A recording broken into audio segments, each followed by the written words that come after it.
Hi guys, welcome to today's lesson on the Atkinson-Schriften multi-store model of memory. Apologies for not having our face-to-face class this week. However, we will move through today's content in an online format.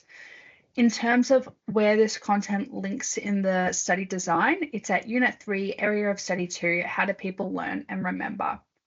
More specifically, though, it's linking to the key knowledge, the psychobiological process of memory.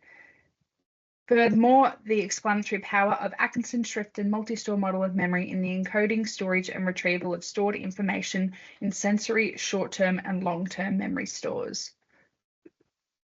As per usual, I have our purple pencil icon in the top of our slides. This is just informing us of what we need to write down. For this slide, you need to write the heading as well as the links to the study design in your physical workbooks or your online workbooks. If you have any questions throughout this lesson, please get in touch with me and I'll be able to assist you with your queries. An acknowledgement of country. We wish to acknowledge the Wadawurrung people of the Kulin Nation as the traditional custodians of the land on which we are presenting today. We recognise their continuing connection and protection to the land and waterways and pay our respects to elders past, present and emerging. Having a look at where today's lesson fits in the broader scheme, we've previously looked at learning approaches, specifically the behaviourist and the social cognitive approaches.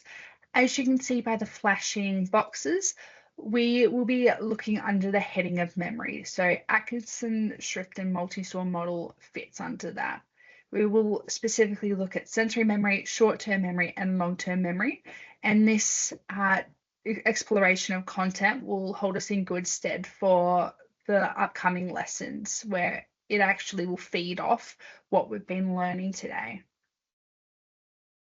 In terms of our learning intentions and success criteria, we want to understand encoding, storage, and retrieval, to understand the role, duration, and capacity of sensory, short-term, and long-term memory, and to understand strategies used to enhance memory. I will be successful when I can define the processes of memory, that being encoding, storage, and retrieval. I can outline the role, duration, capacity, and interactions of sensory, short-term, and long-term memory, and I can explain strategies used to increase memory.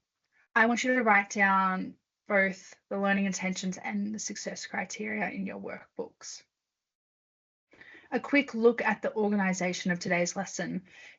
We will start off with a warm-up activity, then leading into an introduction of memory and the Atkinson-Schriften's multi-store model.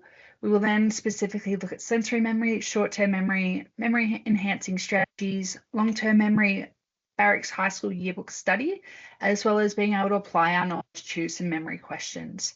We will finish with a review and an exit pass. Now, to start off today's lesson, I'm going to show you a picture of an image detailing lots of Disney characters. I want you to closely observe the image for roughly 30 seconds because this will become very handy, hint, hint, in the later stages of today's lesson. I will let you know when time's up. Off we go.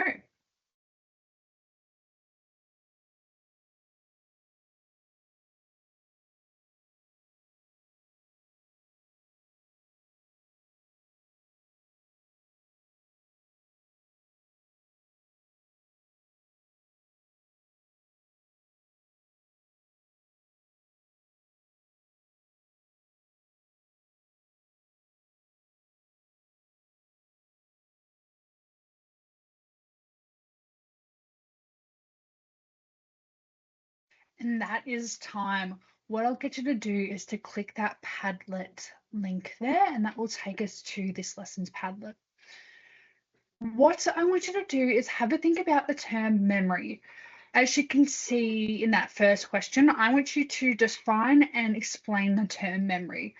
If, however, you're finding it a little bit difficult to translate your thoughts into a cohesive response, what I want you to do is just to write down some keywords that come to mind when you think of memory. The second question I want you to also complete is, what does the role of memory play within our daily lives? So in other words, why is memory important? Once again, I want you to write down some key ideas or words that come to mind. I will give you a minute to answer these 2 questions, so pause the video now as you complete that. Excellent. What we are going to do is to take some time to reflect on some of our own favourite memories. In particular, some of our favourite or best memories with our friends, our family, as well as thinking back to our first day at school, whether that's primary or secondary, and thinking about what you actually remember about that day. I will give you a minute and a half to write those responses. In the meantime, though, I will share some of my own favourite memories for those 3 questions. So my favourite memory with my friends would probably have to have been this year for my birthday. I went to Melbourne and we had a Y2K themed birthday. So everyone got dressed up, had clips, sparkles, fluffy bucket hats. It was a whole extravaganza. But that would have been my favourite memory with my friends. With my family, it would have been one of our family holidays. So every year in June, we go to Canberra and compete in a competition, but we also go and explore, try different restaurants, and have a really nice time together. In terms of what I think of when I think the first day of school, I can't remember primary school very well and not really high school either. But I would say one of the first memories from high school would have been in year 7 when we had an ancient worlds night. So as a class, you would dress up for your ancient theme. My theme was ancient Egypt. So everyone got dressed up. We had a little bit of a catwalk and we all had all of our work on display for the night. So you walked around to the rooms and it was really fun. Excellent. We will head back to our PowerPoint now where we dive a little bit deeper into the processes of memory. So memory is an active information processing system, meaning that memory is not a single thing or a singular process located in one specific area of the brain, but rather it's a collection of interconnected systems all working together. Now, these interconnected systems actively receive, organize, store, and recover information acquired through learning. Memory also involves a 3-stage process, so involving encoding, storage, and retrieval, and we will look into these 3 stages in more depth in the next slide. Memory and learning are also closely related. So thinking back to Unit 3, Area of Study 1, we've just learned about learning approaches. This ties in quite nicely with that. If no learning occurs, there is nothing to remember. So to learn requires memorization. So for the most part, though, we learn with the understanding that we'll be able to recall what we've learnt at a later point in time. So being able to draw on whatever we've learnt and the skills. What a lot of people like to compare memory to is a computer. We will explore this analogy in a little bit more depth in the following slide. We're looking to our pencil. I want you to make some notes about memory in your workbook. So although there are different definitions and ways of describing memory, all descriptions typically refer to memory as requiring 3 fundamental processes, which we've just touched on, that being encoding, storage, and retrieval. Encoding refers to the process of converting sensory information into usable form that can be processed by the brain. For encoding to begin, an individual must first pay attention to the information. Thinking to our computer analogy, encoding is like typing into a computer. So when you hit the keys on a computer to enter information, your actions are essentially translated into an electronic computer code, and that computer can work and handle that code. In terms of our brain, though, what happens is information is received and stored in our memory, but it must be converted from its raw sensory state to a form that the brain can process and use. Our second stage, storage, that refers to the retention of memory over a period of time. We store information in an organized way to make it easier for us to recover memories. Thinking back to our computer example, this is about having different folders within our hard drive that we allocate and save different documents to, so that we know when we want to access it later where to go to. And finally, the third process is retrieval. So this refers to the process of locating and accessing the stored information. Retrieval relies on using cues so that we can locate the correct information from our memories. So this is essentially like opening up the correct folder to retrieve the file that we desire. In terms of the cues, when we're trying to retrieve some information that we're familiar with, so for instance, our name or our age, this requires little effort and is very automatic to retrieve. However, other information requires greater effort to locate, such as a topic learned in Year 7 English, because we rely on cues or prompts to retrieve this stored information because it's not actively in our conscience. I have an image here just visually depicting the three processes of memory. First, though, we have incoming sensory information, which is encoded, which then is stored, and then finally is retrieved. What I want you to do is to write a definition for encoding, storage, and retrieval in your Google Docs notes or in your workbooks, or also in Padlet, which I've got the Padlet link here for you. Now, no one model of memory has been shown to capture all aspects of human memory because it's really complicated and complex. However, some models are more influential and widely accepted than others, and this includes the Atkinson-Shiffrin multi-store model.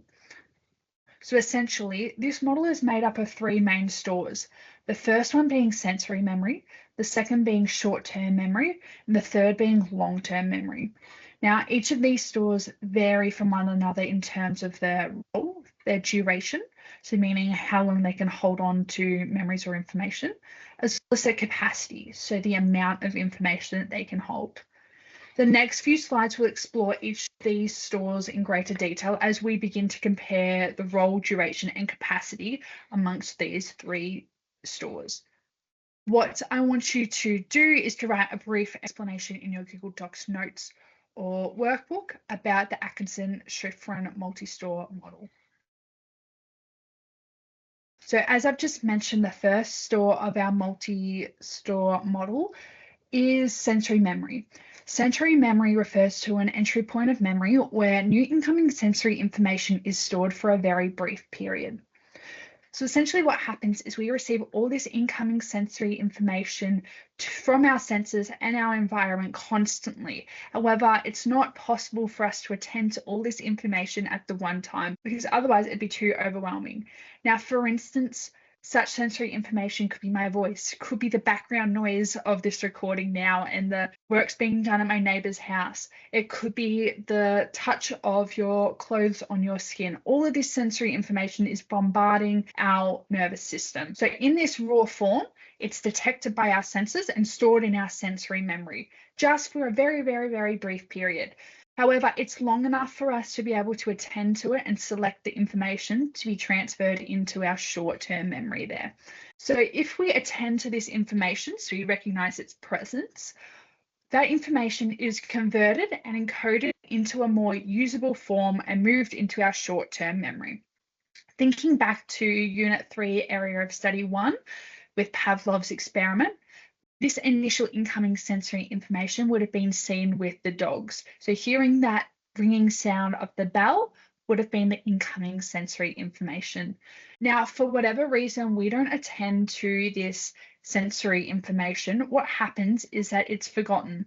So we don't actively engage with it any further. So the other thing about sensory memory is that it stores sensory information long enough for each impression to slightly overlap with the next.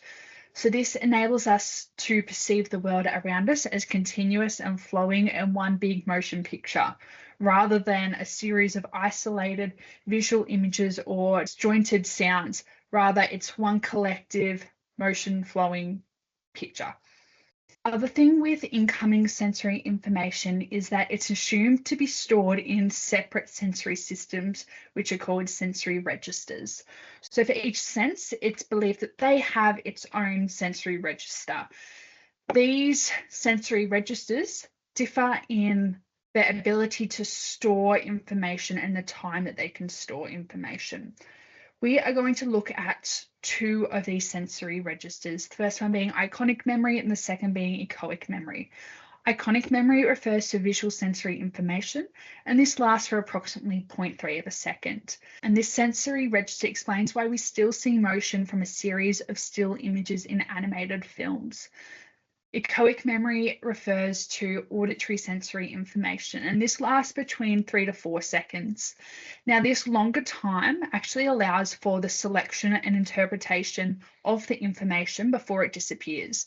And this is particularly important in speech, where we blend the combination of sounds in order for us to hear and interpret what is being said. Having a look at the characteristics of sensory memory, the role is for it to receive sensory information from our environment. It also filters out unnecessary information. It also stores information for long enough that we can perceive the world around us as continuous.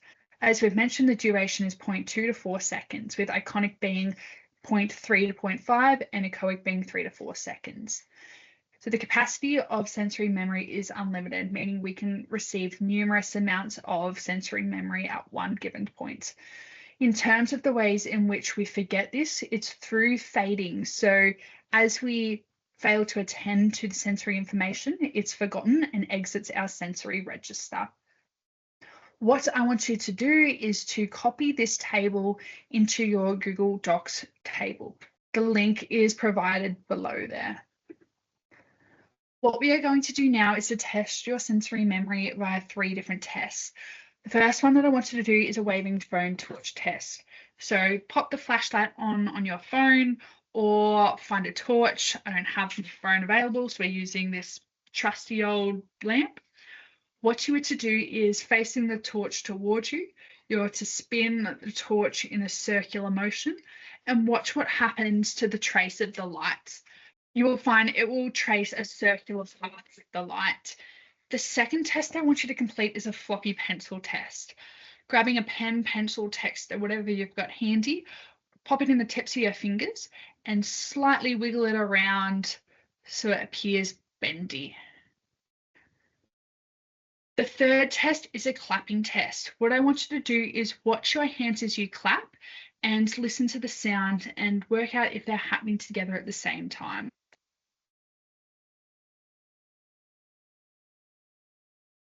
I will give you 1.5 minutes to complete those tests, so pause the video now. What I want you to do is to tell me what sensory memory stores were being specifically targeted in those 3 tests. So write down your answers in your workbook. I'll give you 30 seconds, so pause the video. Excellent. So tests 1 and 2 were targeting our iconic memory. We were able to see the whole image because our iconic memory registers the image before the previous image fades. So that's why we could see the pen being floppy or the circular outline of our torch. So for test 3, we were testing our echoic memory. So after clapping our hands, the sound remained for a brief time and then faded away. If you're still feeling a little bit unsure about what sensory memory is, I have a link and an article included here in the yellow box for you to explore. As you can see, we are now moving on to short-term memory. Short-term memory is the second stage of the model, and it's a memory store that has a limited capacity of short duration unless the information is renewed.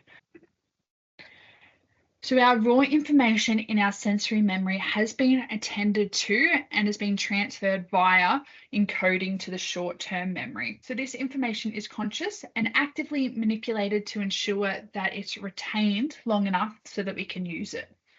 So information in short-term memory can come from both sensory memory and long-term memory stores, and it's the only memory store that can access both of these. So if you had to deliver a message from your parents to your siblings about what time tea is and you had to walk to their room, you would probably keep that information in your conscious awareness long enough so by the time you get to the room, you can deliver the message.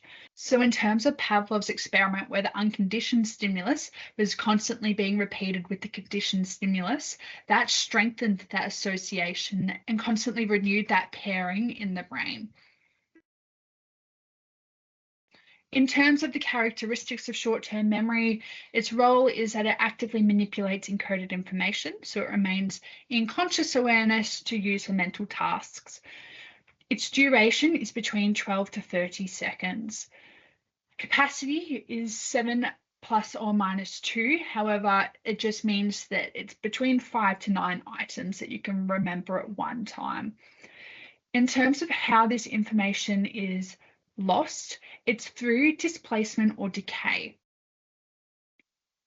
So displacement refers to adding a new item or a piece of information to the short-term memory, but as a result of that, you're pushing out old items because the capacity can't hold any more information. Decay, on the other hand, is when the information is not being used, it is forgotten or it fades away. What I want you to do is to use this table and pop it into your Google Docs table or worksheet. So we're going to complete a series of short-term memory tests now, and these are going to test your own short-term memory. The first test I will get you to complete will test your visual short-term memory capacity, and will ask you pretty much to remember a series of highlighted dots that you'll have to go and re-click. Once you've obtained a score at the end of the test, I will get you to come back and pop it into Padlet, but I'll show you the test right now that you are going to participate in. This one here, Visual Working Memory Span Test. I will give you 3 minutes to complete that and upload your results to Padlet before coming back to the PowerPoint. So pause the video now. So the second test I will get you to complete is a memory span numbers test. Once again, testing your short-term memory capacity, however, this time with a focus on auditory short-term memory. Using a scrap piece of paper, you will need to carefully listen to the sequence of numbers that I will verbalize.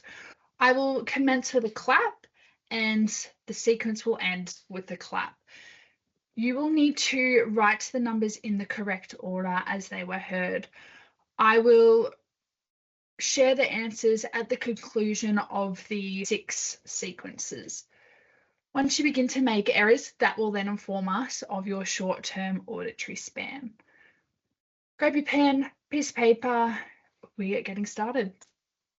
6, 0, 2,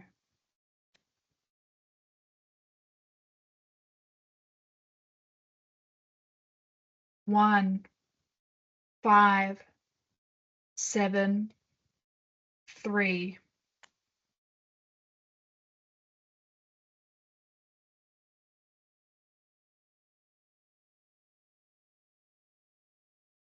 5, 8, 2, 6, 9,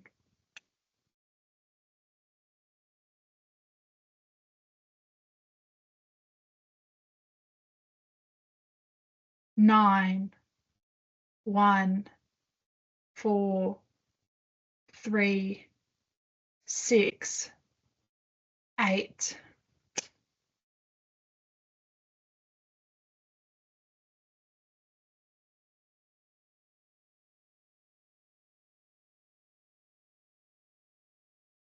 5,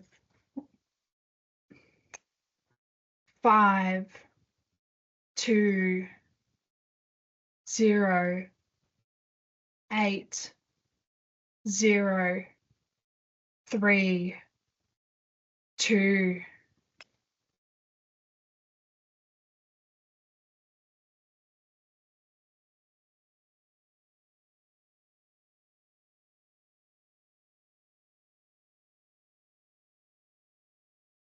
5, 8, 2, 4, 6, 0, 2, 5.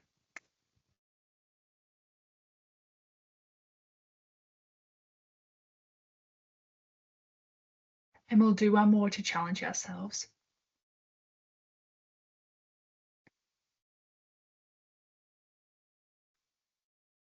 3, 6, 7, 9, 0, 2, 4, 7, 0, 3. Now that will be the conclusion of our memory number test sequence. What I'm going to do now is repeat the answers, and you can correct how many you correctly recalled. Number 1, we had 602. Number 2, we had 1573. Number 3, we had 58269. Number 4, we had 914368. Number 5, we had 5208032. Number 6, we had 58246025. And number 7, which was the extension one, we had 36790247003. Correcting how many you recalled. What I want you to do now is to write that number in your Google Docs form. There are 2 other questions that I also want you to answer. The first one being, what does this suggest about the capacity of short-term memory? And the second one, what is a potential limitation of this test? I will give you 2 minutes to write a response to that question, so pause the video now. Okay, let's go over the answers for those 2 questions. So in terms of question 2, it suggests that short-term memory has a limited capacity as well as can hold a limited amount of information for a brief period. So if you said something along the lines of that, give yourself a tick. Question 3, what is a potential limitation of this test? Now, there are numerous. In terms of question 3, what is a potential limitation of this test? I thought that the time taken to write the number down could have caused the individual to forget the information. So the time delay due to writing the numbers actually takes a fair chunk of time. As a result, that information could potentially be lost. So the results aren't going to be as accurate. One way to overcome this would be typing the response instead of writing. So with your computer, when you were told to write down or recall the numbers, being able to type would ensure that it's quicker rather than spending the time handwriting. That is it for short-term memory. If you are still struggling to grasp the concept, I have an article and a video linked below, so please feel free to check them out. Now we're going to be looking at short-term memory strategies. So we can manipulate the duration and the capacity of short-term memory through 3 particular strategies. The first one is chunking. So chunking is where we group smaller chunks into larger chunks. So this is one way we can get around that 7 plus minus 2 limited capacity of short-term memory, and it's by chunking our information into larger chunks. For instance, when we share phone numbers or we write phone numbers, they're often written in 3 chunks of 3 to 4 digits. We can also see chunking in terms of credit card numbers and tax file numbers. The next short-term memory strategy that we can see is maintenance rehearsal. So this is where we repeat new information over and over and over and over again in our short-term memory. In doing this, we hope that we're able to retain and encode it into our long-term memory. For instance, if we have been given directions, we will often say the directions in our head again and again. In terms of maintenance rehearsal, people can repeat the number over and over again, either verbally or internally, so being silent but just repeating it in their head. However, to transfer information into long-term memory, where it's going to be stored for an unlimited or potentially lifelong time, It's more effective to use that third short-term memory strategy there of elaborative rehearsal. This is where we meaningfully link new information to already stored information in our long-term memory. In linking this information, it aids in the storage and retrieval of that long-term memory into our short-term memory when need be. Like I said, it's more ideal to process information in this meaningful way rather than memorizing it meaninglessly in a repetitive rote way. For instance, just say you're starting a new job and you're getting to know the co-workers, you might be able to remember their names by connecting it to other family members or celebrities that you already had previously stored in your long-term memory. For instance, I was meeting a new co-worker called Alana. My sister is also called Alana. Whenever I see my co-worker now, I'm automatically going to think of my sister and be able to call her by her name. Another example could be a list of words that you're trying to remember, and one of the words is cook. You may be able to link that word cook to something you made the night before, whether it be spaghetti bolognese or tacos. So when you're recalling the words on the list, you can think of taco or whatever meal you had. What I want you to do in terms of notes for this page is using your Google Docs or notebook to write an explanation for each of the 3 short-term memory strategies, as well as an example that you will be able to recall on and draw on in our exam.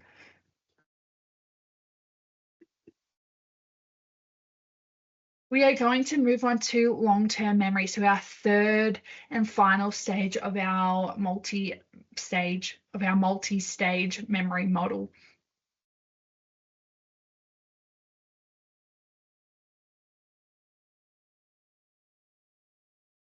Moving on to our final stage of our multi-store memory model. Remember, I asked you at the beginning of today's lesson to view the different Disney characters within the image that I had provided. We are now moving into our third and final stage of our multi-store memory model, that being long-term memory. What I will get you to do is use your Google Docs worksheet to write down the various Disney characters that were included within that image shown at the beginning of the class. I also want you to write down the color that was predominantly in the background of that image. Once you have completed those 2 questions relating to the image, I want you to write down the number for the reading and writing hotline if you know that. I will give you 2 minutes to write down your responses in your Google Docs worksheet, so pause the video now. Okay, let's see how many you guessed correctly. So we had 18 characters. Now, you may not know the names of all of these 18 characters, but this was a great test to see if you were able to retain the information presented in the image initially at the beginning of the class, compare it to now where we have had quite a big block of learning prior, where we have just engaged in a big block of learning, distracting our attention away from this image. The other question about the color, it was blue. Now, I didn't ask you to pay attention to this, but this was also, again, testing to see how aware you were of the image. The other question we had was the reading and writing hotline YouTube video. Now, some of you may remember this being played on our TV 5 to 10 years ago. And for a lot of us, this will be ingrained in our head just because of the catchy song. So I'll play it for us. Here are some brilliant news for adults who have difficulties with spelling, reading a newspaper or phone bill, or writing letters and emails. It can be easier to improve your reading and writing skills than to keep putting it off. Call the reading and writing hotline 1300 1300 It could change your life.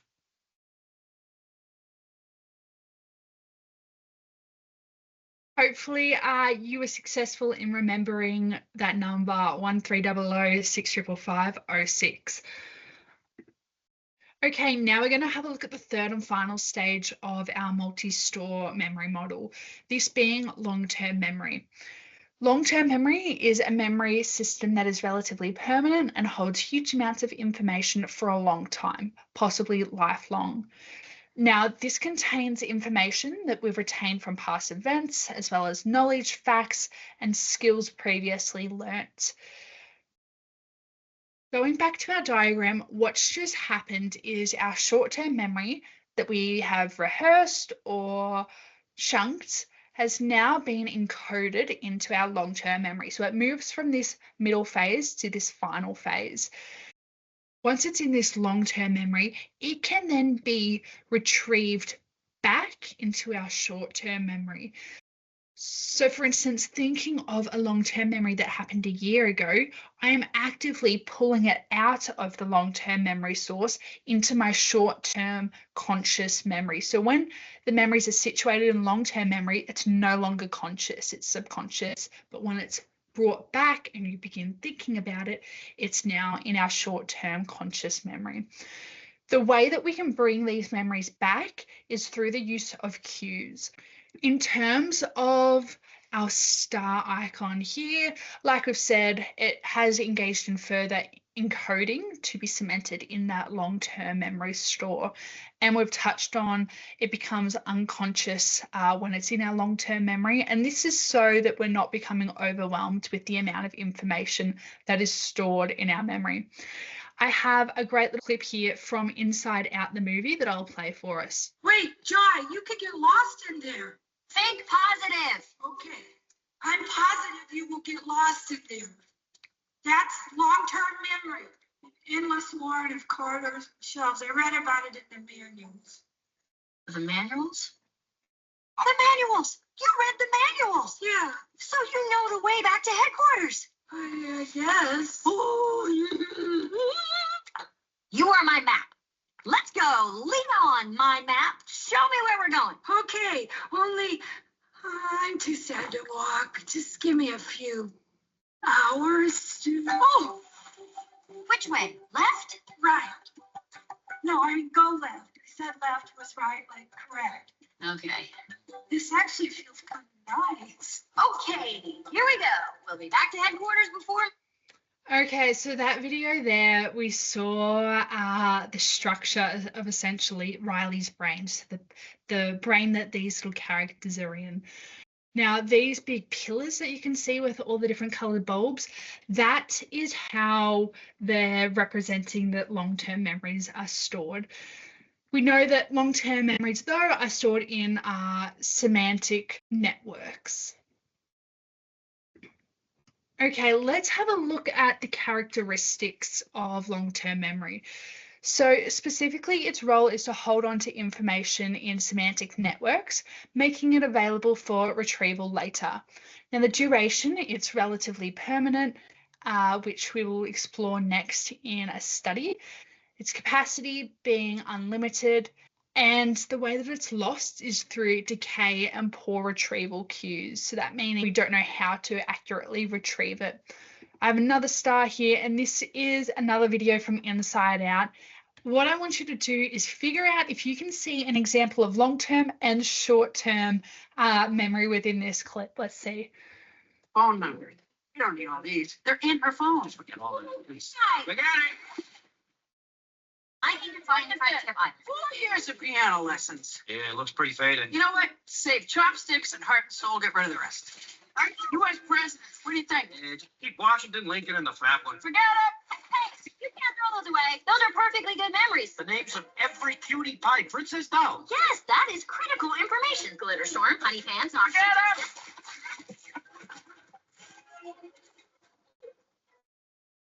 Hey, bring those back. They're in the dump. Nothing comes back from the dump. Yeah, look, lady, this is our job. When Riley doesn't care about a memory, it fades. Fade? Happens to the best of them. Yeah, except for this bad boy. This one will never fade. The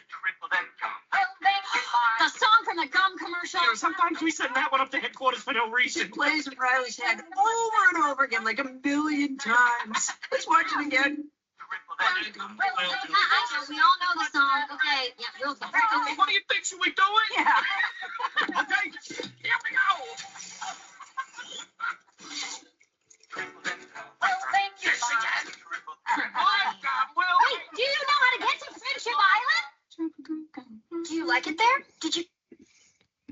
Okay, that was a fabulous example of how we can see short-term memory, memory enhancing strategies, and long-term memory in Riley's head. I want you to go to our Google Docs and answer the accompanying question and write a sentence for each of the 3 questions explaining where you saw short-term memory enhancing strategies and where you saw long-term memory being exhibited within that video. Pause the video here and then I'll go through the answers. From what I could see, short-term memory was particularly seen when they were sharing the memory back up to headquarters. So they were bringing that long-term memory back into consciousness and Riley's thought processing. Memory enhancing strategies, you could say maintenance rehearsal, and that being with the workers saying, we always send this up to Riley and we play it all the time, 1 billion times or whatever. So that's one way that she's able to maintain it in her short-term memory and reinforce it and then encode it again into a long-term memory. In terms of long-term memory, we could see the faded balls, and that was symbolizing the decay in her memory. So they were clearing the decayed memories, they went to the dump and they weren't able to be retrieved again. So they were 3 links I found. You may have found something different, but it's all up for discussion. Now, if you're still confused with long-term memory, I have an article and a YouTube video there for you to check out as well. What I want you to do is to write down that table in your Google Docs form, remembering to write the role, duration, capacity, and the way in which it's lost.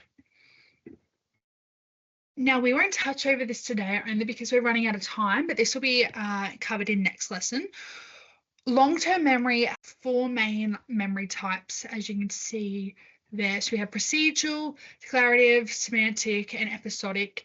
Now, I've included an extra image here for those wanting to come prepared for next lesson, but you're not obligated to do that. You don't need to know these, just know that there are 4 different subtypes of long-term memory.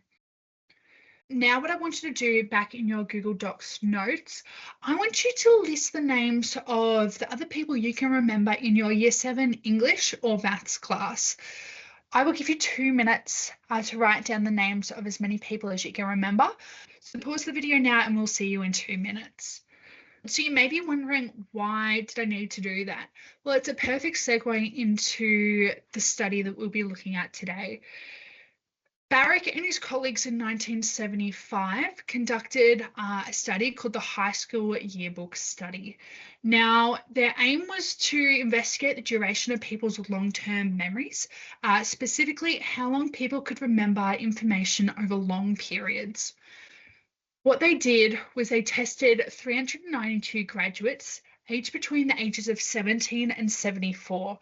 And these participants participated in 5 long-term memory tests. Graduates were asked to recall as many names as possible, as well as recognize the corresponding names to the faces. Now, we are going to have a closer look at this study before I will instruct you to create a hypothesis and identify some confounding variables. So as I mentioned, the subjects were 392 graduates, aged 17 to 74. Now, some participants had recently finished school, whether other participants had finished school up to 47 years earlier. So it was quite a spectrum of people they had participating in this study.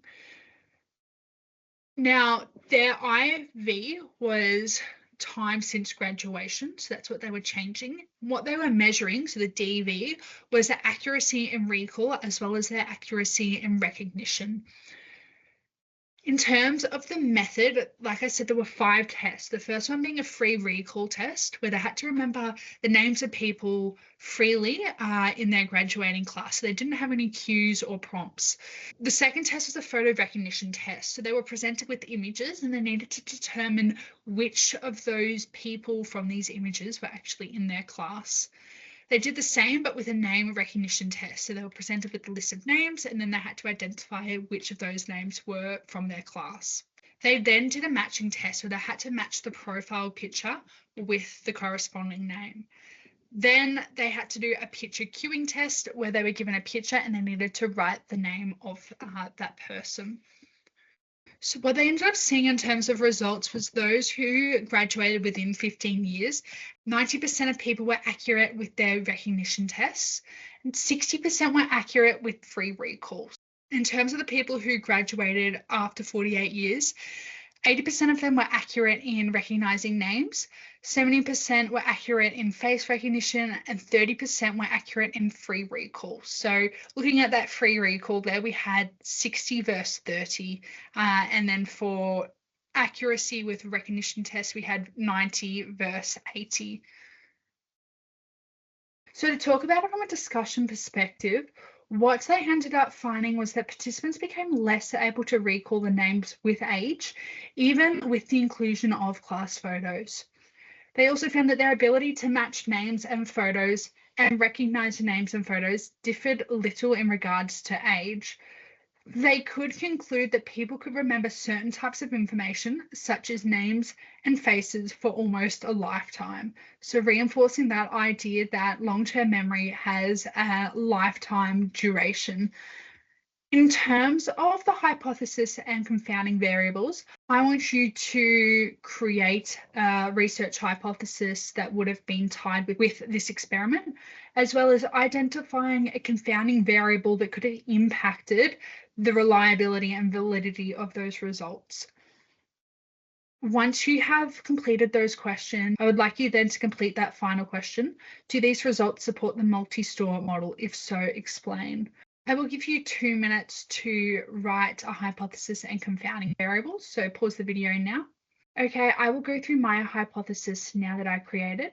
So I hypothesize participants will demonstrate greater accuracy in recognizing classmates' names and faces through recognition tasks compared to recalling names in free recall, even after many years post-graduation.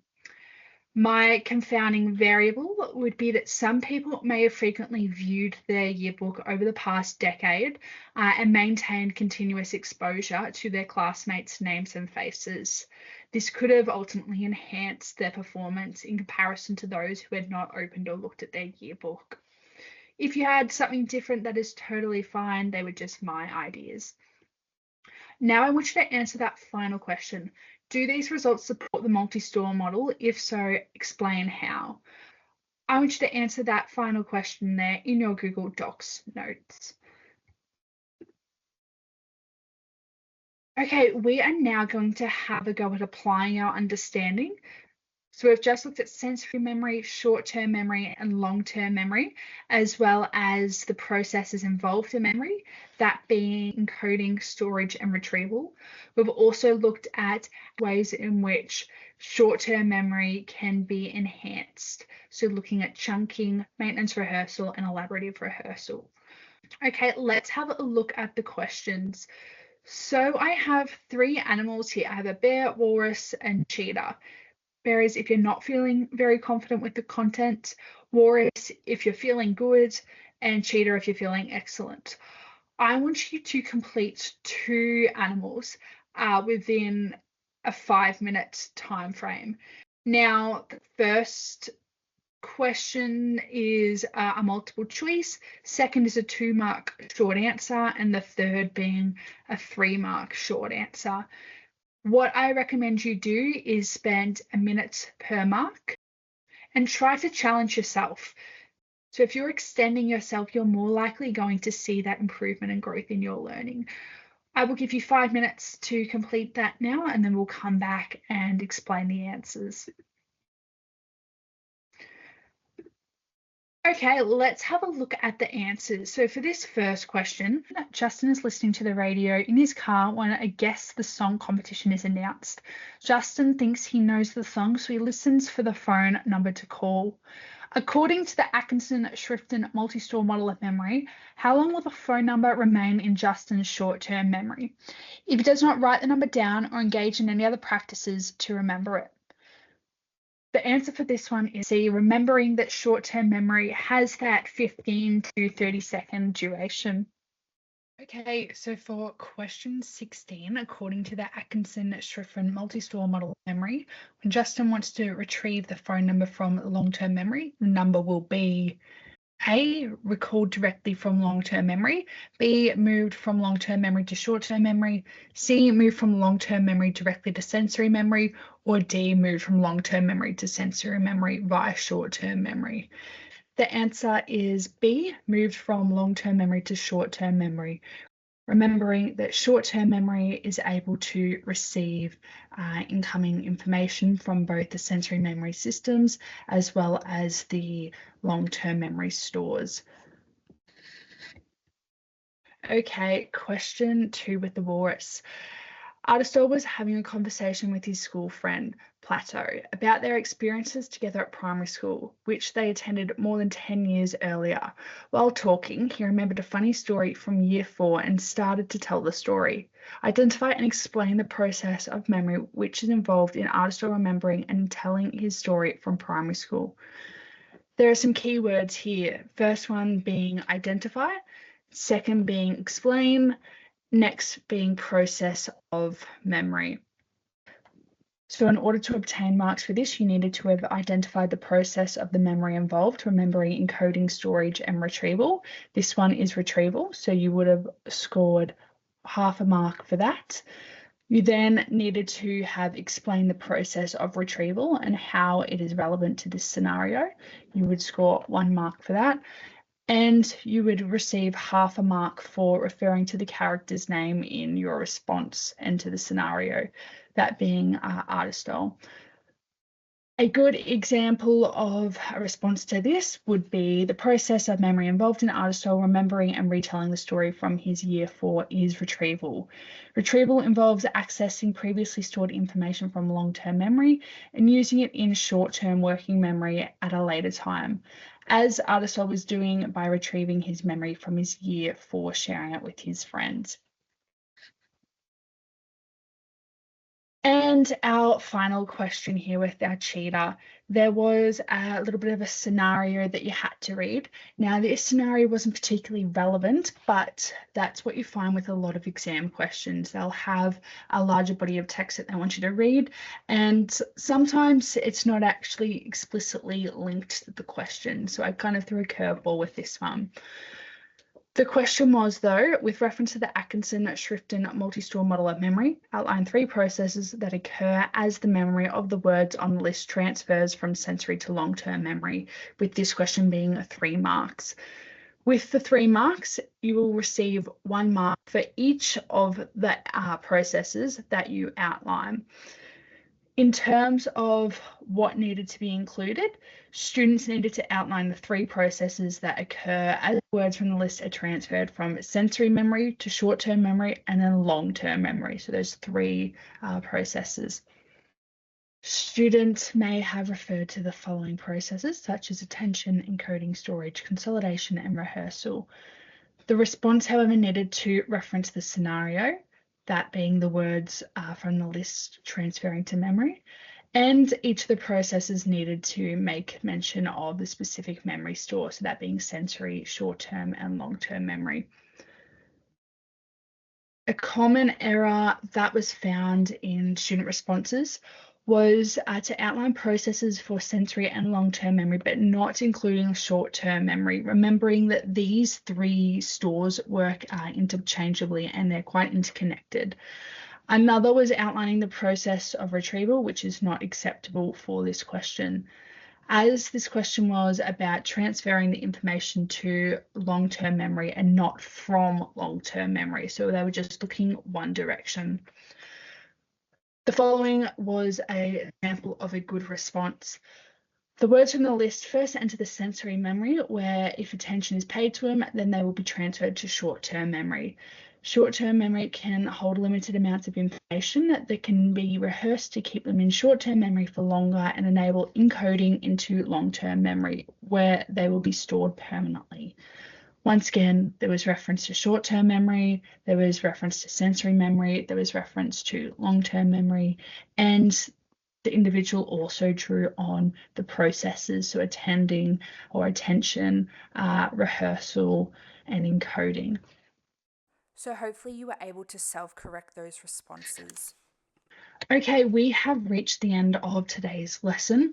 We will just do a quick recap though of what we have explored. So specifically today we looked at memory, that being Atkinson-Schriften multi-store model. Specifically, we looked at sensory memory, short-term memory and long-term memory, as well as the roles, duration and capacities of each of these three different memory stores. We learnt about the relationship these stores have with one another, and that memory is a very active process overall, and it involves the interaction between all three of these stores. We also explored the three processes of memory, that being encoding, storage, and retrieval. Also looked at the ways in which we can enhance the capacity and the duration of short-term memory. In terms of our success criteria, by the end of today's lesson, we should be able to define the processes of memory, that being encoding, storage, and retrieval. We should be able to outline the role, duration, capacity, and interactions of sensory short-term and long-term memory in the multi-store model of memory, as well as explain strategies used to increase memory. What I will get you to do is complete this exit pass. This just has a couple of questions that you can complete in relation to today's content, as well as 4 multiple choice questions that want you to self-reflect on how confident you feel with the topics explored today. At the end there, we have a question just asking if there's any further lingering questions you have about today's content that you might need further clarification on. This is just a little way for you to figure out what you need to focus on in terms of your study and how you should prioritize the studying of today's content. What you need to do is pop these balls into the respective boxes based on your self-perceived understanding of each of those categories. Just signing off from me, next lesson we will direct our attention towards the types of long-term memories, which we briefly touched on today, and we will also begin to compare and look at the model of the Atkinson-Schriften multi-store model from a critical perspective, so looking at the strengths, weaknesses, and its explanatory power. Thank you.